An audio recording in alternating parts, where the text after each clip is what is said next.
All right, welcome back to the Trauma Therapist Podcast. My name is Guy McPherson. My mission is to help trauma therapists be their incredible selves, to be human, to be real, not just a clinician. I'm a big believer in who we are is more important than what we know.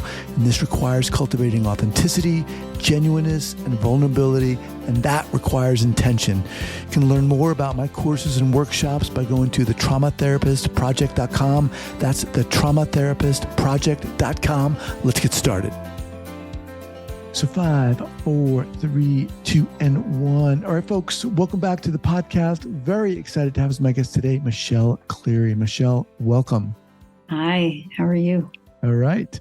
So Michelle Cleary is a licensed psychotherapist who is trained in EMDR, holds a certificate in somatic experiencing, or SE, assists at SE trainings throughout the year, is a former adjunct professor for SUNY Stony Brook School of Social Welfare, and maintains a full-time private practice that focuses on treating trauma and eating disorders. Why? Why so much learning and work, you might ask? Well, because after decades of her own life-saving, nurturing therapy, she still struggled with strong eating disorder behaviors, regular bouts of depression, mood shifts, anxiety, and overwhelm. Challenging experiences were interspersed during a time when she was also succeeding, building healthy relationships, learning, and creating. She was happier and healthier than ever, but was still living with a lot of challenging experiences.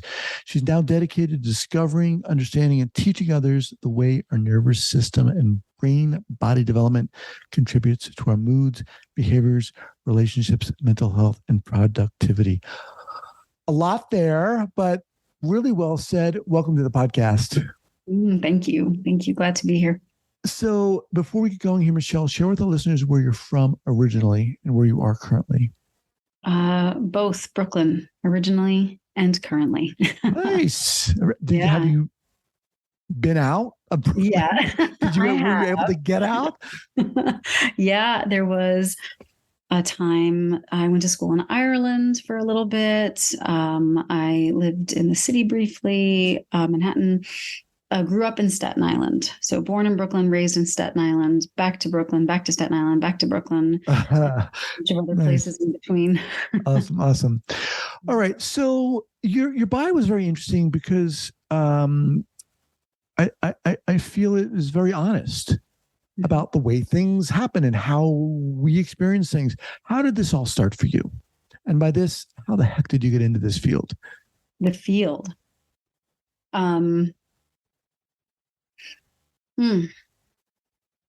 Super long story short had a very strong, powerful tendency to focus on caring for others, to a detriment, really a result of a lot of childhood development stuff, hyper focused on the external, being the caregiver, and also have a very natural tendency towards empathy and being sensitive and compassion. And then through a very twisty, long road, ended up going to school and getting my MSW, and started out teaching autistic children and loved it, and then switched over to clinical work because I loved it in the beginning, and then it's a tough profession working in that world, and knew that my body was finishing up with it and it wasn't the best place for me anymore. And at the time I had overlapped and started doing clinical work and started learning how to be a therapist. And then that took me in my first chapter of my journey. And then the second half of that was moving into trauma work. So the first half was very traditional talk therapy. I was a young therapist and also still very much in that needing to fix and needing to help and,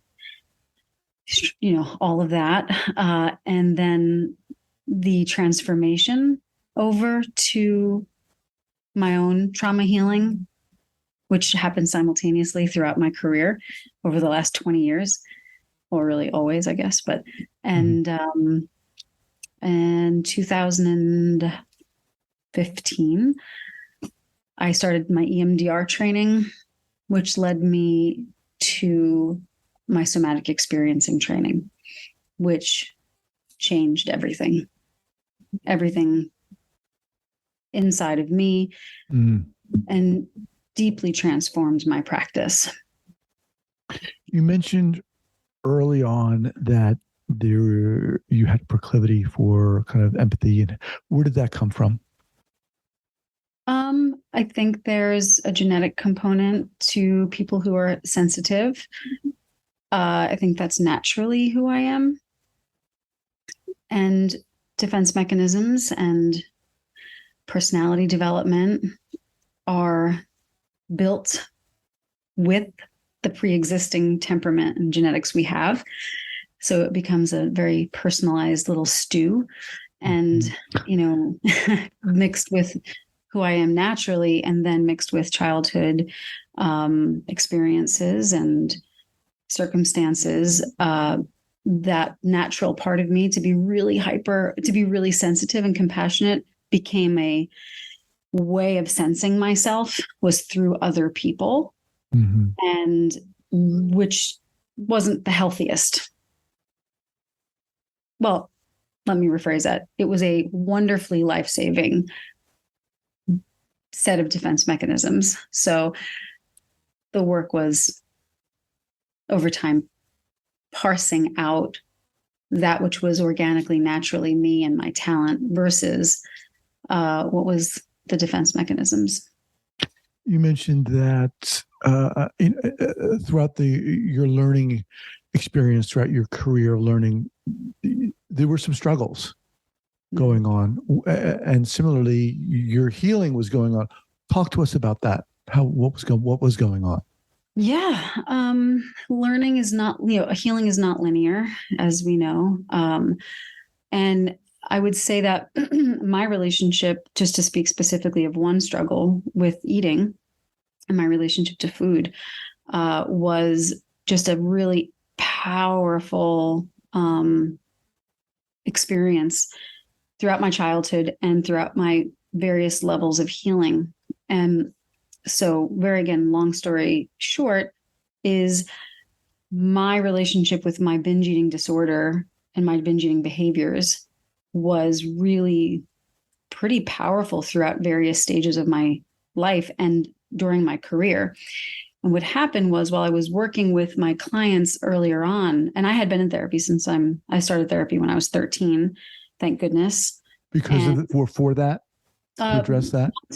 Not so much for ED stuff, but more for just family stuff that was going on and relational things that were happening, which was, again, just a blessing. And I thankfully continued finding therapists throughout the course of my life that were, life-saving.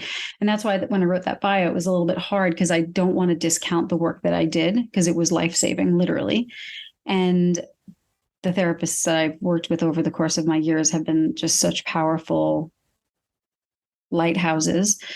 And so, but when I was doing my own work as a therapist, I kept hitting all these walls with my clients and in my own work. So there was all this movement and growth and awareness happening, but there were these really persistent behaviors that kept happening. And not until I moved into the world of trauma renegotiation and trauma work through somatic experiencing did things start to really change. And that was, like I said, it started in 2015, 2016. And then it's, all I do now. Not all I do. I do a lot of other things, but. So talk to us about what changed for you when you were introduced to SE. How did it change? What was it about SE that facilitated that change for you?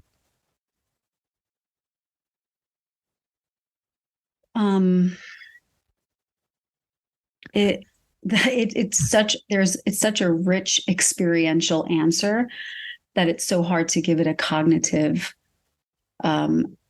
narrative, but the best answer I could give is that, well, the question you asked was what changed.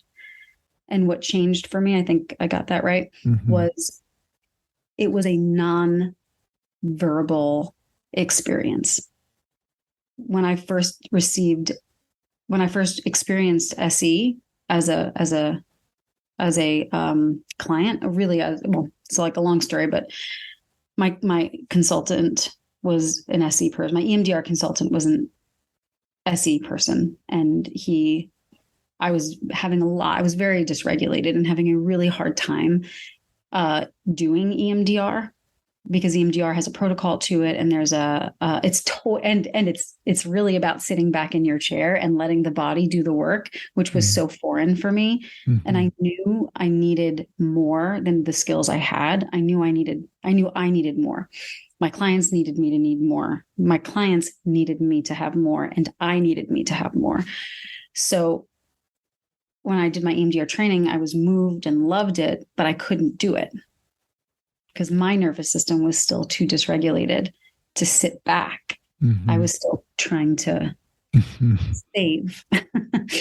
And when I was doing my work, trying to do it, my mentor said, "You're not ready." Not directly like that, but you need SE, is what the words actually were. You need SE. And I'm like, oh my God, what is this? Blah, blah, blah. And okay, sure. I'll take that. Yeah. Okay, sure. Okay. And every week I would go in with him, and he would just sit quietly. And I would be like, what is this? What is this magic? And I would start to talk, and he just wouldn't let me talk. He wouldn't let me talk. And I was like, and so what was he doing? He was directing me to. Is this your therapist? He was my consultant, but while I was trying to be, he was consulting me on EMDR, but because I couldn't do the EMDR because my body was so dysregulated, he would pop into these moments of what's happening. Notice what's happening in your body. Okay. And so like Abby talked about in your previous episode, he was teaching me to track my own body. He was bringing me into awareness of my own. He was supporting me. And again, trying and doing are very interesting words when we talk about somatic experiencing. So it wasn't that he was doing or trying anything. He was being and inviting me to be with me. And so there's a way that's done in trauma renegotiation or in somatic experiencing where you're inviting your client's body into its own awareness. And that's what was happening. But it was so different than anything I had ever done before, experienced before. And it was a very strange at the time, but powerful and impactful and positive experience that I just finally, it hit me, and I signed up for the training. And in the training, it's a 3-year training, and you have to do your own SE in the middle of that. So then I found a separate somatic experiencing therapist and continue with him as my mentor. And I was just having all of this like really rich therapy that was based not in talking, not in narrative, not in story. Hang on here, because I want to really highlight this. So you said this was such a unique, profound, that's what I'm hearing, experience for you, different than anything you had experienced previously.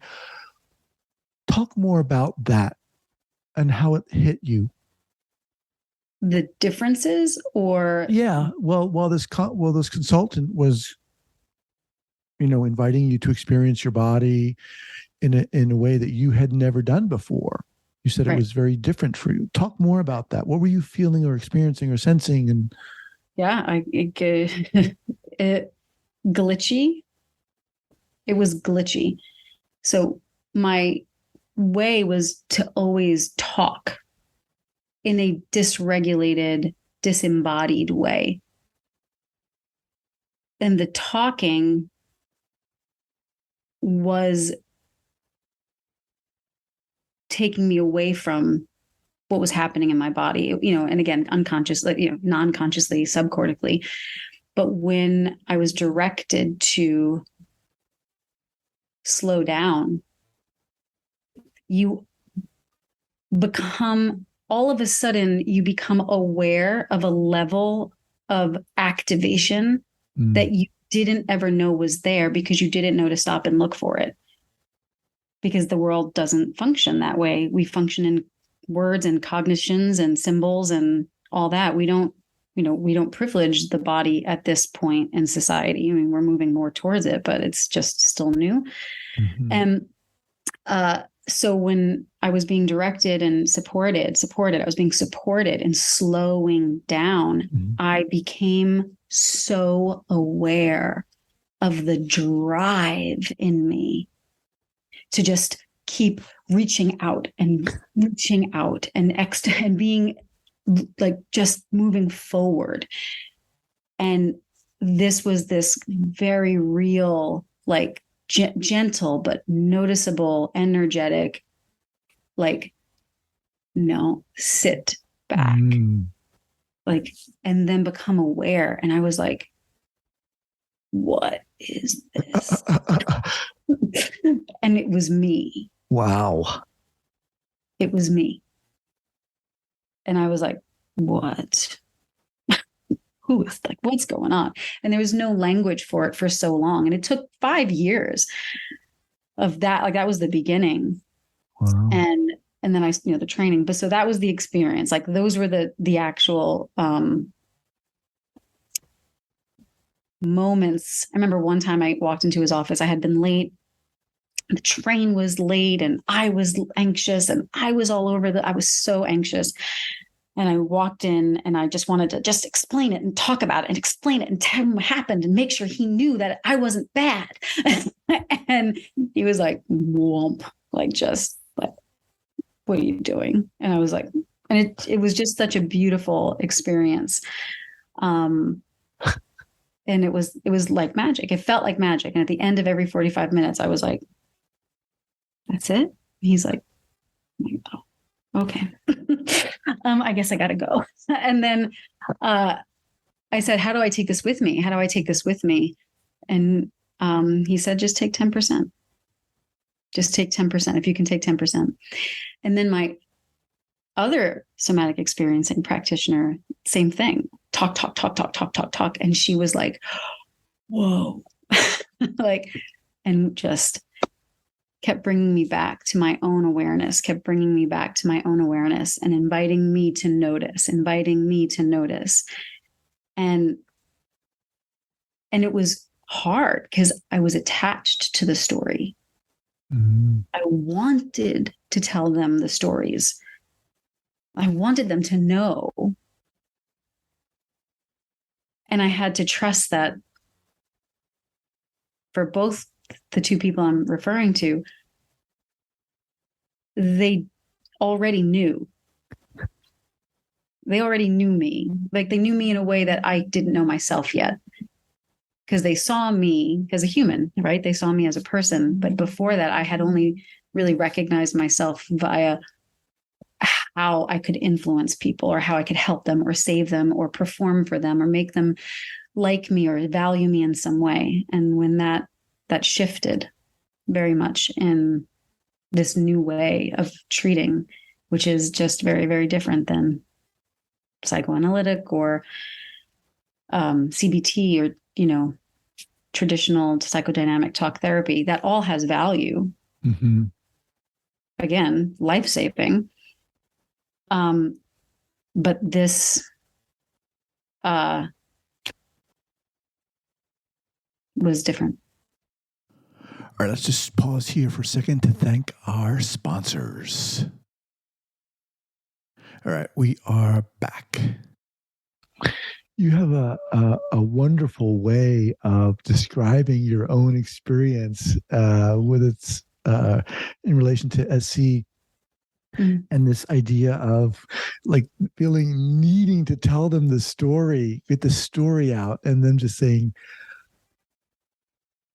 talk about, so let's jump a little. You said you started studying SE. Mm-hmm. And what was that like for you? That's such a great question, because it's now that I'm an assistant, and I support the faculty in teaching other students, other professionals. I see it happen to so many people. So many students go through this.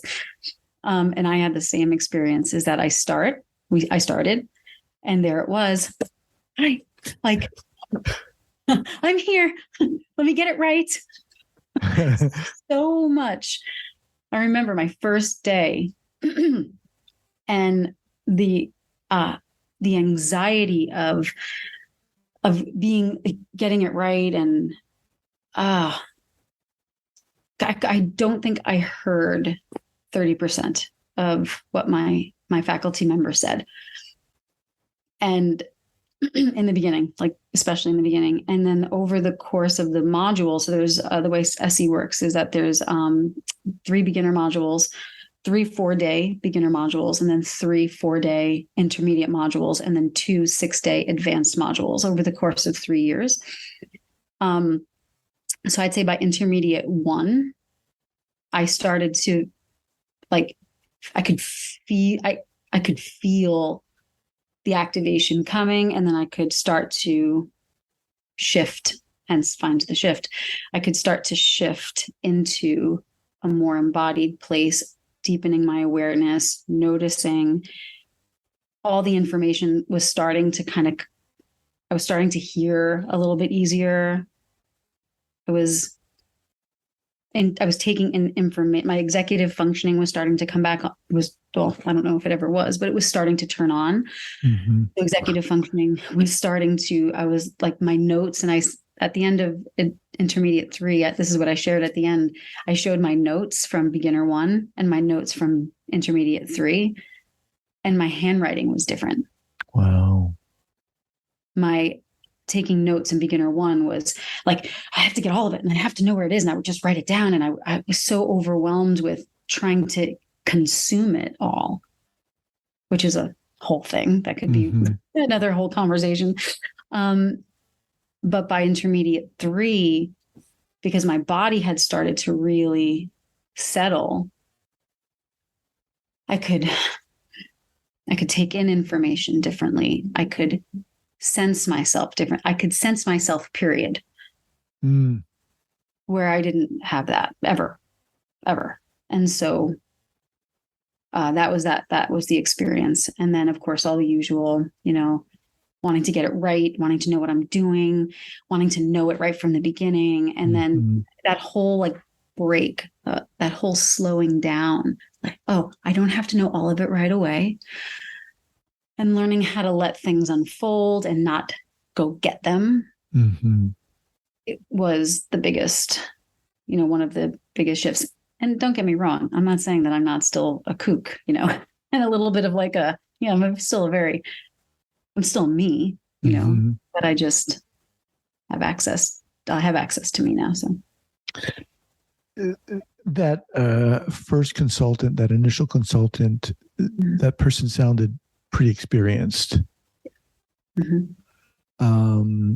So yeah, I mean, I think you're really fortunate to encounter that person. So this shift that you're so eloquently describing, and the way you're saying, you were like this and needed to tell them the story, but it was a slowing down.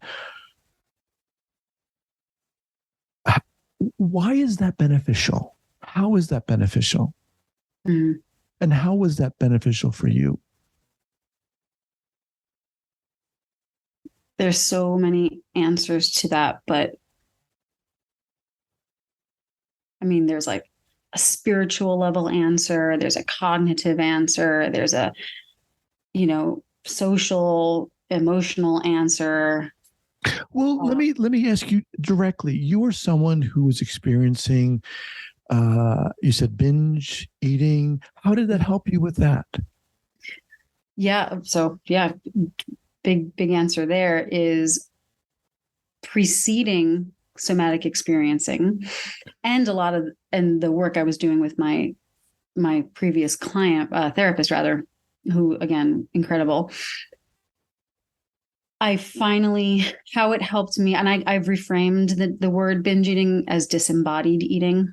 So with Find the Shift, which is the community that I launched 2 months ago, it's designed to support people to break free from disembodied eating. And I reframed it, or rebranded it, if you will, in that way to explain that binge isn't a behavior. Binging is an experience that happens when you are disembodied. When your nervous system has shifted, because with all this education and all this work and all this learning preceding that, I thought, and many people thought and still think, that binge eating is a behavior that has to be controlled, willpowered away, disciplined away. You have to want it. You have to want it. And I can tell you, I wanted it, but I couldn't stop doing the behavior. And it wasn't until I started to understand the nervous system and the subcortical complex mechanisms that mammals have that cause, or at least deeply influence, so many of the explicit behaviors like binge eating, until that became, once I became aware of that, and I remember the day I got it. I figured it out. It was in the middle of the SE training, the end of the SE training. And I was just I was learning polyvagal theory and deepening my understanding of dorsal vagal and ventral vagal and sympathetic activation and all the different types of nervous system settings. And it finally dawned on me. I was like, oh, I'm dissociated.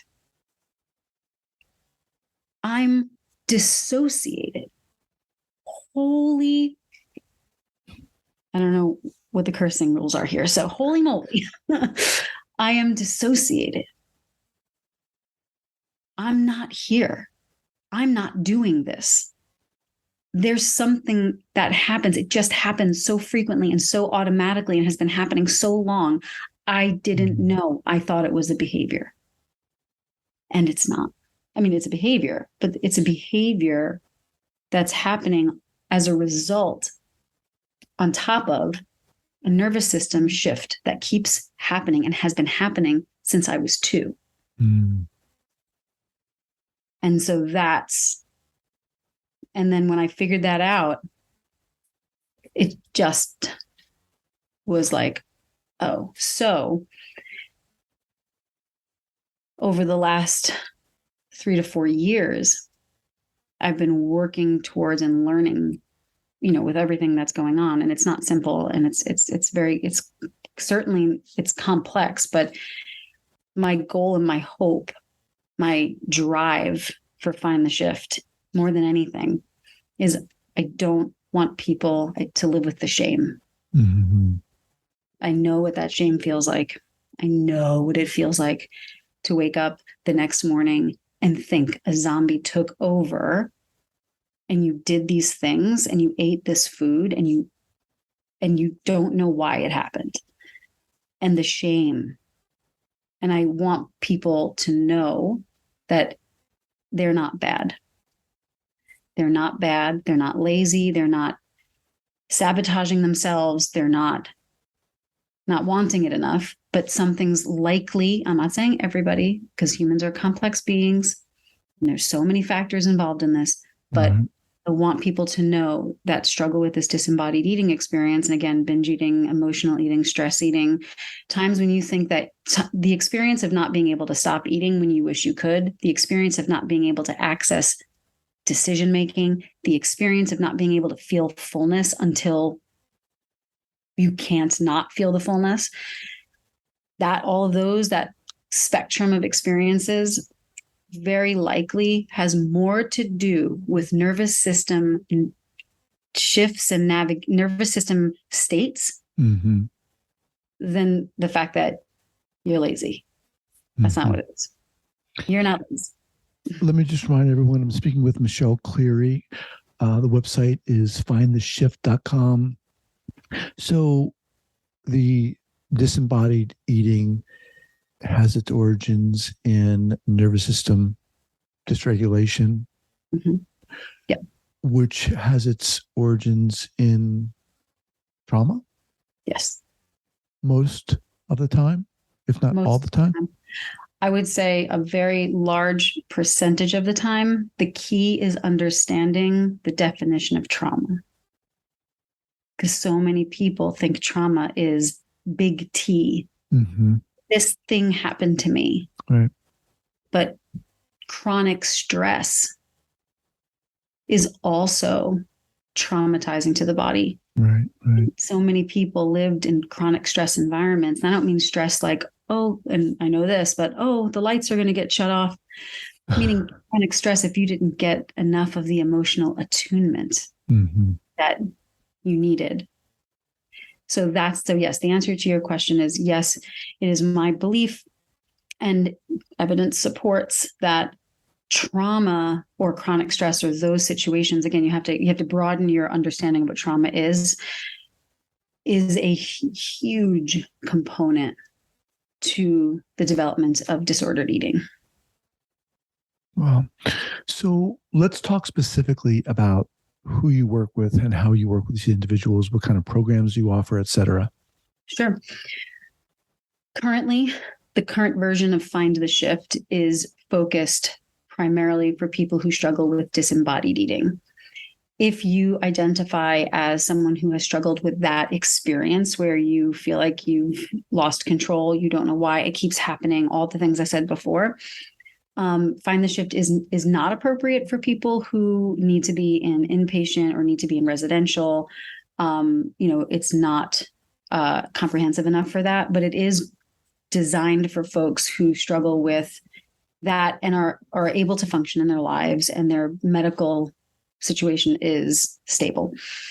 And the way it works is it's a community-based program. It's educational based. It's not therapeutic. It's educational. And the goal is there's an 11-step process that I teach people how to increase their interoception, how to define what their signal experiences are, help them understand what a disembodied experience feels like for them, tools on how to shift from disembodied to embodied. And I created a nervous system tracking app that helps people to track their nervous system in a very specific way to help them do something. It offers them some structure, like, if I joined this gym, I would go to these, it gives them something to do, right? It gives them, let me rephrase that. That sounds a little bit like it gives them something to do. It gives them a structure to keep checking in. I call it the daily return, to keep checking into their bodies. So that's the bulk of it. But because this is complex work, there's also supportive experiences that help support this process.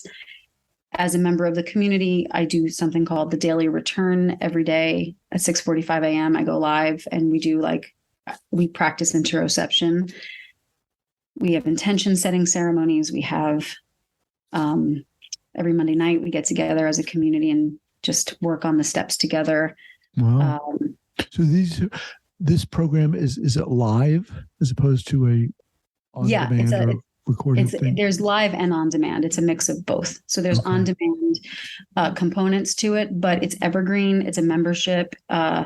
It's June 1st, I'm launching a smaller version of it as well. So in the next couple of weeks, there's going to be continued changes and evolution. But as it stands right now, it's a membership. That membership gives you access to the nervous system tracking app. You can't get it on the App Store. Cannot get it on the App Store. And because there's so much education involved, and so much support needed, because it's not as simple as I'm just going to do this thing, So, yeah. What are some of the common misconceptions about disembodied eating that our culture has? That it's behavioral, that if they wanted to, they would stop. Mm-hmm. Just stop eating. The idea that you can wrangle and tie up a behavior and lock it in the closet for your entire life and think it's not going to come out, because it will. Right. Yeah. The belief that people think folks are lazy. And I'm not even going to finish that. That's a whole nother conversation. But I was going to say something else, because we're talking about disembodied eating, but really we could talk about, name it, hoarding, like so many behaviors that humans struggle with, substance abuse, addictions to shopping, name it, anger issues. Like there's so many behaviors that we as a species are trying to navigate from this two-dimensional behavioral space, when they're all lying on top of the nervous system. And that's where we have to be focusing. Wow. The program sounds amazing. How can people learn about this? Yeah, findtheshift.com. And it's for men and women. Is this for men and women? Yeah, men, women, working, it's growing. So just naming, we just launched it March 1st. Okay. So it's still small. But the vision is that we're going to have, I have it set up, but we don't have that many members yet. So same circles. So folks that have specific lived experiences like Black, Indigenous, and other people of color, there's going to be a same circle for them. Men, LGBTQ plus IA, people who live alone, have specific challenges around disembodied eating. Wow. So, as we grow and we build, because again, we're less than, we're little over 2.5 months in. The goal is for the community to really thrive. Right. And you don't have to be an active member of the community, because some people are like, I don't need another, but to just be in it and to see it and to know and even see the posts and people are talking about their struggles. There's something really powerful about seeing that. When you were going through your own shift with these SE consultants, did you have access to any of this kind of support yourself? No. No, I just, I hate to say it that way, because SE was the support. Oh, and you know what else I really want to mention, which is amazing, is embodied recovery for eating disorders. So it's this wonderful, Paula Scatoloni and Rachel Lewis Marlowe have created a protocol for eating disorders that is literally based in this. And I just started taking their training. Mind blowing. I've had her on the both of them on the podcast. Really? Yeah, I'll link up to them. They're awesome. So good. So I found them recently when I was doing research for Find the Shift. I found the chapter that they wrote in the textbook, Trauma Informed Approaches for Eating Disorders, I think is the text. And then when I found them, that chapter, I looked them up and was like, oh, I need that training. So awesome. All right, Michelle, you are incredible. I really, really appreciate sharing your process and your story and your vulnerability. I mean, it's really what I want this podcast to be about, and I'd love to have you back. Yeah, at a later time. I'd love to be back. This is a great chat. I'm excited about your program. I think it's awesome. Thank you. We're gonna keep going. Yeah. All right, we'll be in touch. Yes. Thank you so much, Guy. You're welcome. Take care. Bye.